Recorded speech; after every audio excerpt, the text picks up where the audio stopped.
Hollywood, it's time now for... Johnny Dollar.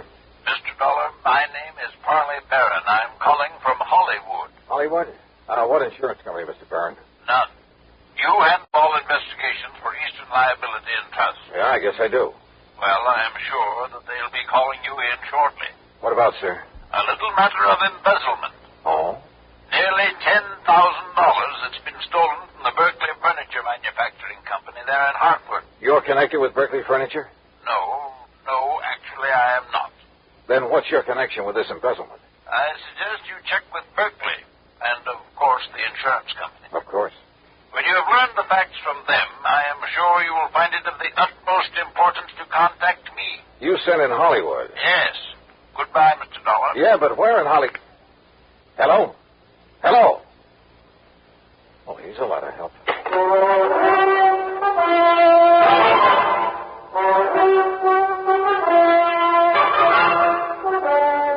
Bob Bailey in the exciting adventures of the man with the action-packed expense account. America's fabulous freelance insurance investigator. Yours truly, Johnny Dollar.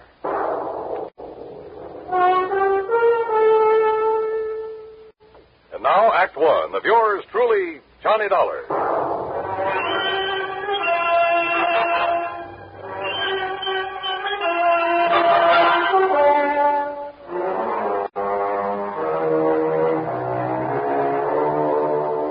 Expense account submitted by Special Investigator Johnny Dollar to the Eastern Liability and Trust Company Home Office, Hartford, Connecticut. Following is an account of expenses incurred during my investigation of the Hollywood mystery matter.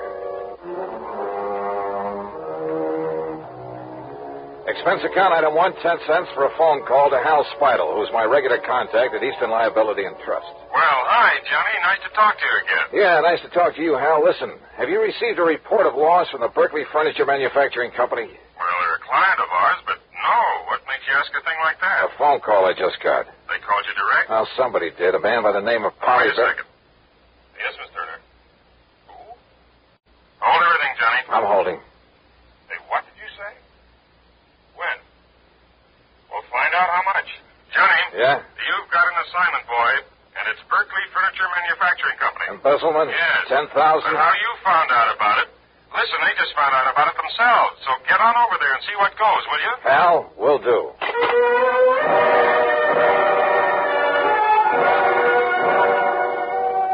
Yeah, my informant, the man who'd called me, had really known something. But how to locate him? Item 2, $1.45 taxi to the Berkeley plant on the northwest edge of town. It's a small company, but an old one. When I flashed my credentials to the receptionist, I was immediately shown into the office of the high and mighty himself. Well, I must say your insurance company acts very promptly, Mr. Dollar. Sit down, sir. Thanks, Mr. Berkeley. I'll get straight to the point, sir. We've suffered a considerable loss. Yeah, so I understand from Hal Speidel at Eastern Liability and Trust, $10,000, wasn't it? Oh, yes, nearly $10,000. But I don't recall mentioning the amount to Mr. Speidel. In any event, Mr. Dollar, what I want is that money back. I don't care what you do with the thief. All right, have you any idea who took it, Mr. Berkeley? I certainly have. A young, great Who, sir? One of our bookkeepers, a gentleman who has been with the company over 30 years. What are you smiling about, Mr. Dollar? Well, he's stolen this money from you, but you still call him a gentleman. Because I always thought he was. Did his job, never complained. That's your measure of a gentleman, huh? Eh? What's that? How much money did he earn, Mr. Berkeley? $65 a week. What difference does it make? Just wondered. An old man living alone was plenty for him. Unless, of course, he was gambling, something like that. Gambling? Him? Of course not. Never had enough money. Trouble at home, maybe? Is he married? No. Never be able to support a wife. After 30 years with your company? I paid him as much as I thought he was worth. Yeah? Or as little as you thought you could get away with? That is really no concern of yours. Return of the money is. All right. Where does he live, Mr. Berkeley? In a small apartment on the north side of town. And when did you last see him? Yesterday morning. Said he had to see his doctor in the afternoon. Yes, it's against my usual practice, but I let him off. Mm-hmm. But, of course, you decided to dock his pay. Naturally. I have to keep discipline in a place like this. Oh, sure. And this morning, when I opened the safe, I discovered that the money was missing. $9,984.75. The cash that we had on hand for emergencies. I also discovered that he hadn't come to the office. So I phoned his apartment. And? I learned that our respected gentleman bookkeeper left town yesterday afternoon, bag and baggage. That doesn't necessarily mean that he took the money. I'd like to know why not. Well, was he the only one who had access to the safe? Of course not. All of the bookkeepers have. How many of them? Others, I mean. 3. But you think for 1 minute they'd dare take that money and then come back here and face me? Maybe you got a point there. What? Have you notified the police of this loss? No. I prefer that the whole thing be kept as quiet as possible for the sake of my company's reputation. Please, remember that, sir. Whatever you say, Mr. Berkeley. That's why I have no desire to prosecute him, why I'll refuse to even file charges, as long as I get the money back. Yeah. Now, what's his address? 11231 North Maple Street. 11231. But as I told you, he isn't there. He's left town. Yeah, you told me. How old a man is he? In his 60s. But what difference does that make? Oh, and Mr. Dollar. Yeah? Just how did you happen to know about this so soon? I mean the amount that was stolen. From somebody who called me on the phone. Oh? Somebody who apparently knew a good deal about it. If I can locate him, get in touch with him, he can probably be a lot of help in running down this Come to think of it, you haven't told me what his name is. The bookkeeper? The embezzler? Yeah. Barron, sir. What? Yes. Parley Barron.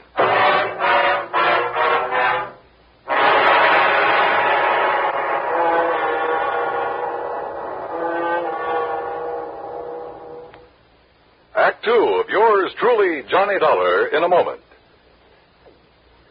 And now, Act 2 of yours truly, Johnny Dollar, and the Hollywood Mystery Matter.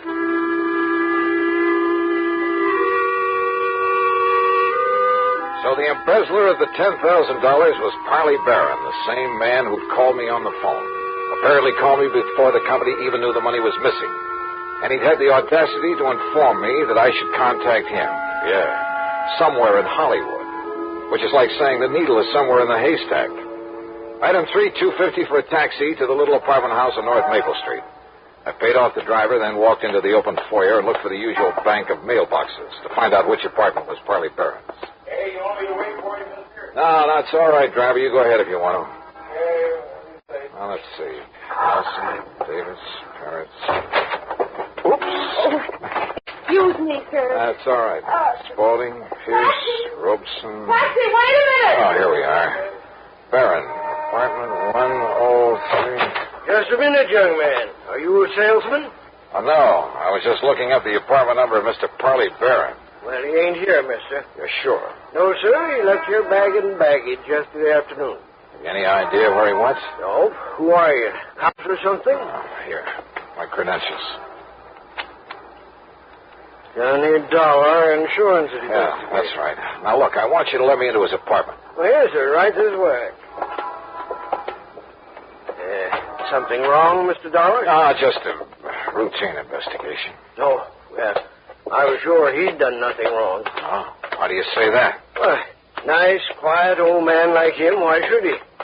Only excitement he ever has is when his niece comes to visit with him. His niece? Yes, sir. Name's Virginia. Jenny Locker. Wonderful girl. Sort of drops in here to look after him once in a while, cook him a good meal.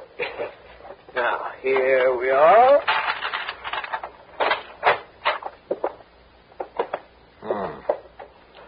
Well, it sure looks like he left in a hurry. Closet's open, doors pulled out. Where can I find this niece you mentioned? Why, didn't you see her when you just came in?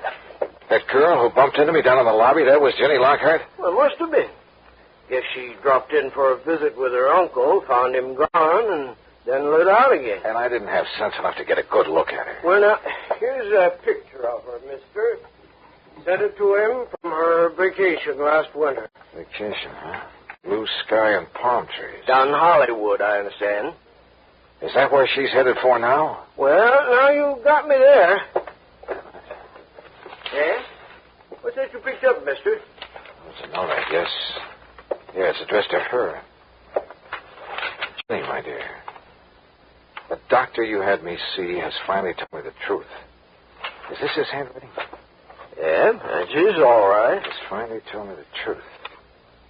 I have less than a week to live. Oh, my. So for the first time in my life, except for some happy moments with you, I'm going to really live. Make up for some of the things I've had to miss all these years. Well, say. Yes.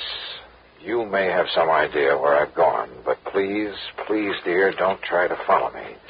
Your loving Hollywood. Yeah, like I said, that's what... And she ran off with the taxi I had. Oh, you want me to call you a taxi, mister? I sure do, brother. And fast.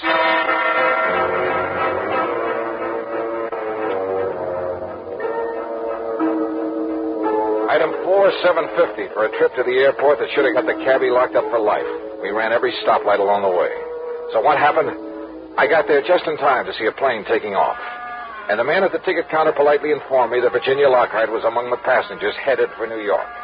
And where would she go from there? Hollywood. I bet my last nickel on it. Yeah, and she could lead me to the man I was after. I checked the schedules of all the airlines leaving New York. If I took the next plane out of Hartford, I could barely make a flight out of New York to the West Coast. In other words, Hollywood. Item 5-16280 for a through ticket. When we arrived in New York, where I had only seconds to change planes, I was the first one off. And then I saw her. She was boarding a plane from another ramp. By breaking a couple of records for the 100-yard dash and pulling my way through the gate, I managed to climb aboard just as the doors were being closed. A quick flash at my credentials kept the stewardess from throwing me off, and in a couple of minutes we were airborne. Now, I guess we'd better make some arrangement about your ticket, sir. Tickets? Yes, sir. Oh, no, here, I already have it. Here you are. Oh, thank you. I'll just... Mr. Dollar? Yeah? I'm sorry, but this ticket is for Los Angeles. Well, sure, that's where I'm going. Well, not on this plane, I'm afraid. This is a non-stop flight to Miami. What? Yes, sir. Miami, Florida. Act 3 of yours truly, Johnny Dollar, in a moment. Now, Act 3 of yours truly, Johnny Dollar, and the Hollywood Mystery Matter. Wait a minute. This plane is headed for Florida? Yes, sir. Non-stop flight to Miami. But I thought this was... Look, I gotta get to Los Angeles, to Hollywood. I'm sorry, Mr. Dollar. Oh, not half as sorry as I am. So what do I do now? I'm afraid there isn't much you can do. So why don't you go up in the cabin where there's one extra seat and... Well, just relax and enjoy it. Okay, miss. Great.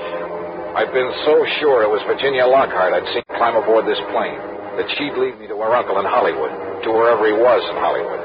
So what happened?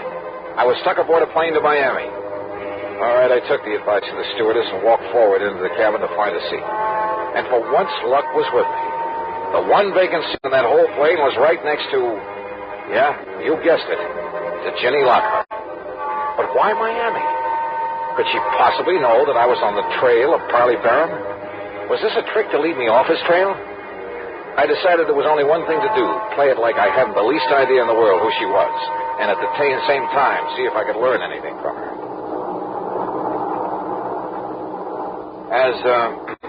As long as we're seatmates on this trip, we may as well know each other. My name's Johnny. Johnny Dollar. How do you do, Mr. Dollar? Be kind of nice to get on down south and away from all the snow and cold, won't it? Would you like some champagne? I understand all I have to do is flag down the stewardess and she'll... how about it? No. Thank you. Well, excuse me for saying so, but you look worried about something. I'm sure it wouldn't interest you. No, maybe not. But, sometimes it does a lot of good to cry on somebody's shoulder, and since we'll probably never see each other again after this trip, and, well, I have a good broad shoulder. Thank you, but it's not necessary.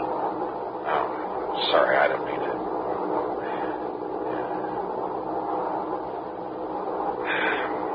Going down to Florida for a vacation? No. I'm going to Florida to try to save somebody's life. Oh? But I'd rather not talk about it. And she didn't. Or did she talk about anything else during the rest of the flight? As we came into Miami, I decided the only thing I could do was transfer to a plane for Los Angeles and hope for the best. But she was my only real lead to Parley Barron. And if I left her here and went on to Hollywood. So I changed my mind. I decided to stay with her. Item 6, $9 even for a taxi that followed hers out of Miami Airport, then headed north. And where do we end up? Hollywood. Hollywood, Florida. Hollywood by the sea. And the Diplomat Hotel. I watched her make inquiries at the desk, heard the clerk tell her room 716. I managed to get an elevator before she did. By the time she reached the door of 716 and raised her hand to knock, I was standing right beside her. Mr. Johnny Dollar, what are you doing here? I've been following you, Jenny. Why? To find your uncle, Parley Barron, who stole $10,000 from the company he was working for. He... what? Yeah. And unless I'm all wet, this is the door to his suite. You say he stole... I found the note he'd written to you, Jenny, back at his apartment in Hartford. Mr. Dollar, Johnny... Yeah, and it all ties up, including his phone call to me. It was to make me think he was headed for Hollywood, California. To throw me off, give him time. Please listen to me. He said that for once in his life, for the few remaining days of it, he was really going to live it up. So he came here, to the Hollywood that you told him about. Came here for one last desperate, glorious fling. Listen, that's what he thought. But don't you see... And the more I thought about that crummy, penny-pinching outfit that he worked for 30 miserable years, the more I hated this assignment. Hated the thought of having to deprive that poor old man of this one last chance to get some fun out of life. Because all I know about him is that he's a decent sort who's been taken advantage of. He's a wonderful man. And he's been a good man all his life. Jenny, don't you see? Unless I get him return the $10,000 to his firm... Johnny, listen. He can't have spent $10,000, and I'll make up the rest. Sorry, Jenny. You're not the police. You're not the law. But I have a job to do. Does that dirty old company want the money? Or does it want him? Johnny? For the sake of my company's reputation, that's why I have no desire to prosecute him. Why I'll refuse to even file charges, as long as I get the money back. Johnny, if I give you enough to take the $10,000 back to them? Okay, Jenny, it's a deal. Oh, thank you. I'm awfully glad. And because of something else, Johnny. Oh? The reason why I was looking for him. What do you mean? The new doctor I'd had him go to a couple of weeks ago, my doctor. He gave him a lot of tests. Then Uncle went back to see him yesterday afternoon. Yes, sir, I understand. It was to find out the result of the tests, and the doctor told him wrong. The lab reports had got mixed up. You mean that he isn't going to die? No. And the doctor tried to call him, but couldn't reach him, so he called me. That's why I went to his apartment. But he'd left, so I came down here to try to find him. I tried to tell you, Johnny, because... well, don't you see, he's going to be all right. Well, then, Jenny, I guess that leaves only one more thing to be done. What, Johnny? Tell him the good news.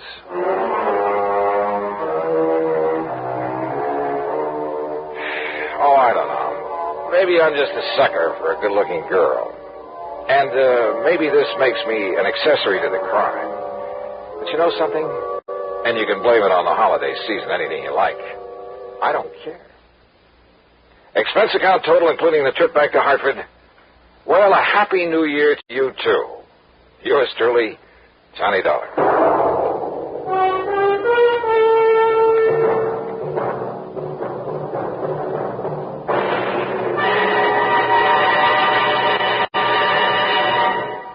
Our star will return in just a moment.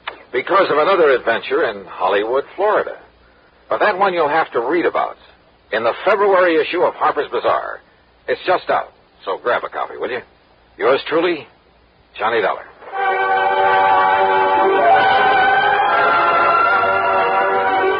Yours truly, Johnny Dollar, starring Bob Bailey, originates in Hollywood and is written, produced, and directed by Jack Johnstone. Heard in our cast were Virginia Gregg, Gene Tatum, Harley Bear, Horace Lewis, Junius Matthews, and Frank Gerstool. Be sure to join us next week, same time and station, for another exciting story of yours truly, Johnny Dollar. This is Dan Cumberly speaking. Gunsmoke rises today on the CBS Radio Network.